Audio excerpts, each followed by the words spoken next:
My theory here is that two guys working on a car like this can get the engine out and do a quick dingle ball rebuild on it with new rings and bearings in it, new gaskets, and they can get all of that accomplished over the weekend, starting Friday afternoon after work, and then by Sunday, being able to drive the car to work again. That's my goal. Are you ready to fire it up and see actually what's wrong with it? Something wrong with it? No, there's nothing wrong with it. It's perfectly good. Well, let's see. No, it has a lot of lifter clatter, and I don't think that it's a solid lifter, Cleveland. See?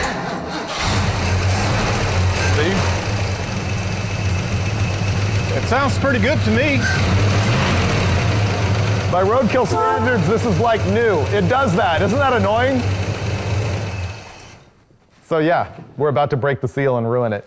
So I just want to tear it apart, dingle ball hone it, put new bearings in it, make sure the crank isn't totally gacked, and paint it all nice and purty. And if we have time, even paint the engine compartment and throw it back together and fire it up, drive it away. When?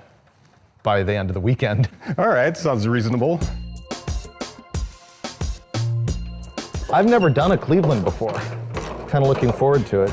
The Cougar is just like a 67 Mustang mechanically. It's got a 3-inch longer wheelbase. So, I don't know. It's like an ugly version of a popular car. This engine is a 72 351 Cobra Jet. It's a Cleveland engine, whereas they did not put Clevelands in Cougars or Mustangs until 1970, so somebody has swapped this in here. It has the same bell housing bolt pattern as a regular Windsor 302 that would have been in this car, or 289 actually. So it's a fairly easy swap, same motor mounts too, but the heads are completely different, so the exhaust manifolds are different. We should have had this thing out by now. We're dragging. Oh yeah, we're home free.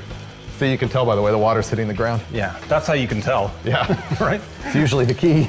You think we should put a pan under there or wait till it completely drains out and then put the pan in? It's crazy talk. Just let it drain.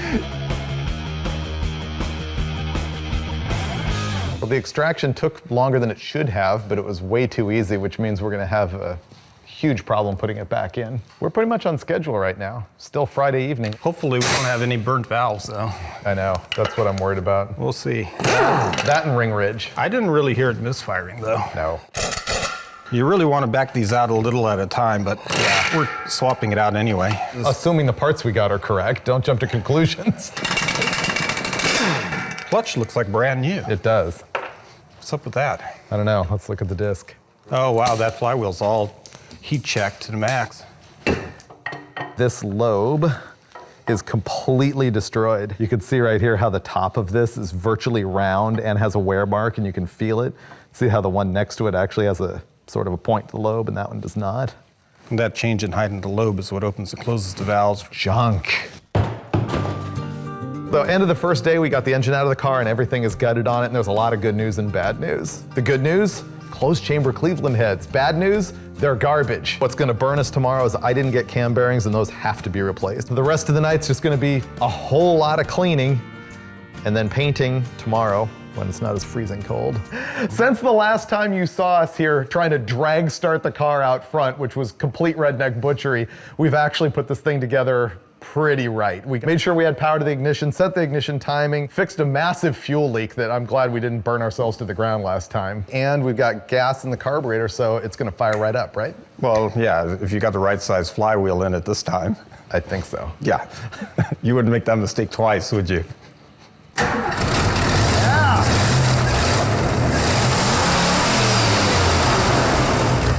It runs good and sounds terrible, but that's not gonna stop us from driving it.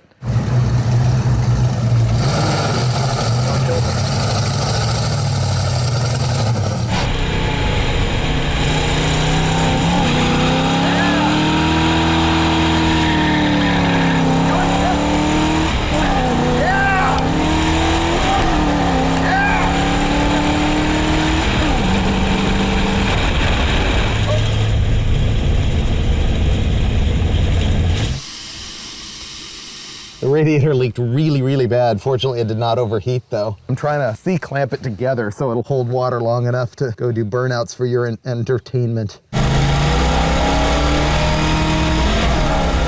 Whoa! Why don't you pull over? We just run out of gas. So what's happening right now is Steve's got the whole front suspension blown out of it. We're gonna be rebuilding that on the episode. But first, I gotta order all the parts for working on it, like to get them here tomorrow. And so the first thing we're gonna do is rip the top loader 4-speed out of the car so that we can see what clutch disc we need and perhaps even find the source of that endless oil leak so that we can fix that as well.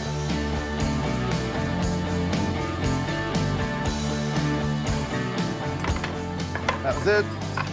I'm the one that's got this transmission ready to come out. Wow, there's a bunch of dog hair and rat poop in here. No way. Are you ready to have it out? I think it'll come right out. Ooh, it's coming right out. Okay, ready for down? Yeah. At this point, we have gravity working toward advantage. Oh, ooh, oil. This is the clutch disc out of the Cougar, and it is absolutely the most destroyed thing I've ever seen for a clutch disc that has maybe 50 miles on it. That is wrecked. One thing it is not, though, is oily. We thought it was probably saturated with oil from the leak at the back of the engine, and it isn't. So why is it ruined? Probably because we never broke it in. In standard Roadkill fashion, we installed it and we went out and did burnouts for your viewing pleasure. That probably wrecked that thing completely, because that's unbelievable. But we still do have an incredible oil leak, and we've been investigating hardcore under there to see what it is.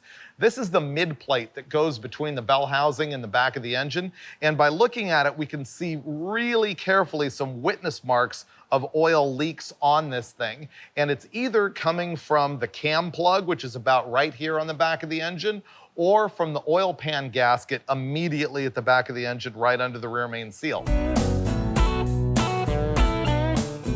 The oil leak investigation is complete, and sure enough, it is leaking out of this oil pan gasket seal at the back of the engine. It's not the rear main seal. This aftermarket pan is just not squishing the seal at the back enough, and it's dripping out of there. So I think what we're gonna do is drop the pan at the back, clean it all up in there, and smudge some RTV in it and put it back together, which is not the right way to do it, but it's the Roadkill garage way to do it. It'll be good enough.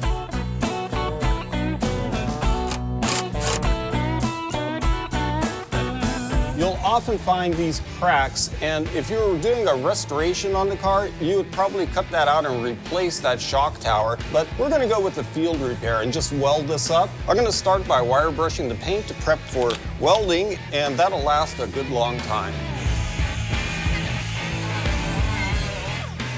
Steve had to enlist my help here because we're gonna booger weld this thing together. That is the worst Ford shock tower crack I've ever personally witnessed. It is a disaster. And so we're just gonna stick this together so that it doesn't flex and crack worse while we're driving the thing around in the short term. Or at least that's what I'm telling myself, because what we're about to do is gonna be really ugly and not right, but way more functional than it is right now.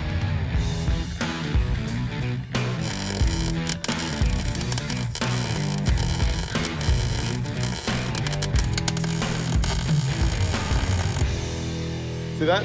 Oh, that's mint. Yeah. I'm gonna go ahead and regroup, get my spring over here, pop it in position, and this will go together in no time flat. Okay, ready for David. Oh, that's a good grab.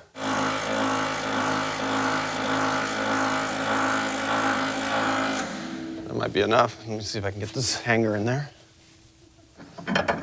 Oh, wow, look at that. Wow, the right tool makes such a difference. That was super easy.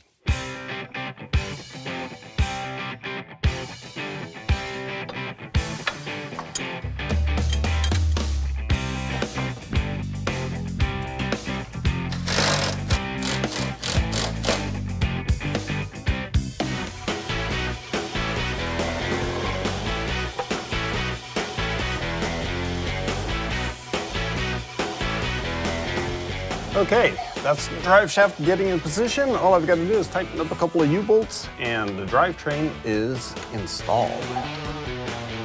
Well, there was a little drama getting the power steering sorted out. Mostly the pressure hose, the routing's a little complicated because of the header. I took the hoses over to the hydraulic shop and they put new fittings on it. So now the two wrong hoses become one right hose. I'm gonna be able to put this in, zip tie it in place, and it's gonna work just perfectly.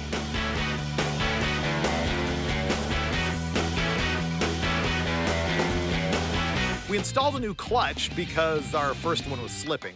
We fought with an endless oil leak, just like we have for years, and we rebuilt the front suspension and power steering, only to get completely foiled by the brakes that were totally locked up because of a rusty master cylinder. So yeah, I said it. It's a stupid Cougar. I'm just about 100% sure that Freiberger meant to say Dulcich's awesome Cougar. And let me show you some awesomeness right here. Now, I probably should have been concentrating on some mechanicals, but check out the sweet interior. I had a chance to put the upholstery kit on the seats and put the carpet in. There's a bunch more work to do to get it perfect the way I want to, but that's not the important point here. The thing I need to do to make this car run and drive is fix the braking system.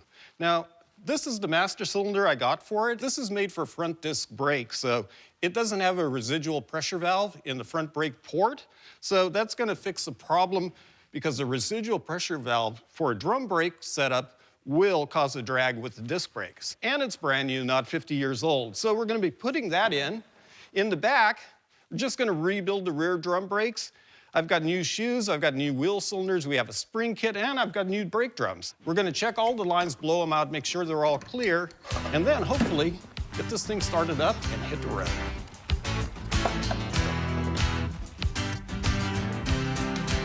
While Steve's handling the master cylinder, I've been assigned to rebuild the rear brakes. Here's some antiquated wrenching information for you. Primary and secondary brake drum shoes. These days, they often use the same length of lining on both the front and the rear, or primary and secondary shoe. But you'll notice that some sets, like this AC Delco set, have a longer lining on one than they do on the other. Now, people have argued for many years about which is which. I'm gonna go by the manual and say short shoe front, long shoe rear. I got the shoes and springs all on, everything's happy there, and then I grab my brand new brake drum, and even with the adjuster all the way in, so smallest diameter on the pads, I could not get our new brake drum on. Check this out. This caliper is maxed out right there on the inside diameter of that drum, and I move over here to this one, and it's roughly 3/16 bigger, and that's not just because this one's been turned and that one hasn't. There's a problem here. I don't know if it's an application or if the part's just wrong, but I'm gonna end up using the old drums. They're not too bad. The wheels make the Cougar. These are really good. The wheels, the red interior, and the stick. What I'm doing here is putting the tires on because I just want to roughen the alignment. I'm going to get it close enough so I can drive the car, but my real thing is I'm gonna take it in for a professional alignment. When we rough assembled the front suspension, the thing we did was we set the thing for maximum negative caster, and the reason is that makes the car more stable at high speed. And we did that by adjusting the front strut rod to pull the lower control arm as far forward as we could, given the amount of adjustment available. The problem is, with the set that way, the tire's catching the fender, so I'm just gonna back that off some. I mean, really, you shouldn't get your alignment specs by the bodywork, but we have to deal with the reality of the situation. How to do the wrong thing the right way.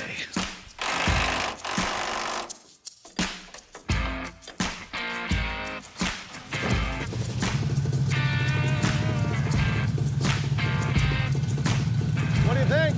It's still hitting. Why is that happening all of a sudden? Because it's way higher. It's the same springs we had in it. Yeah, I know. They might settle when we drive it. Yeah. I mean, I would call that drivable now. I'm gonna just hit that with a crescent wrench. All right, that's fine. It's towed in more than an inch. Is that possible? These need to be shortened.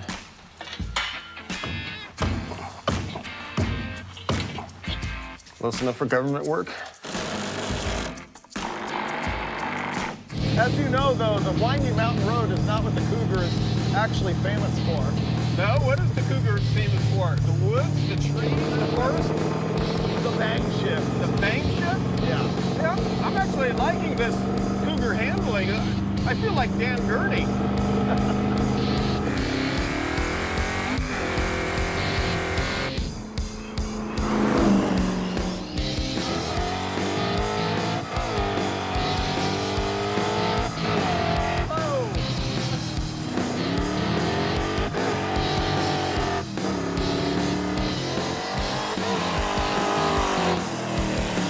The bank shift Cougar back!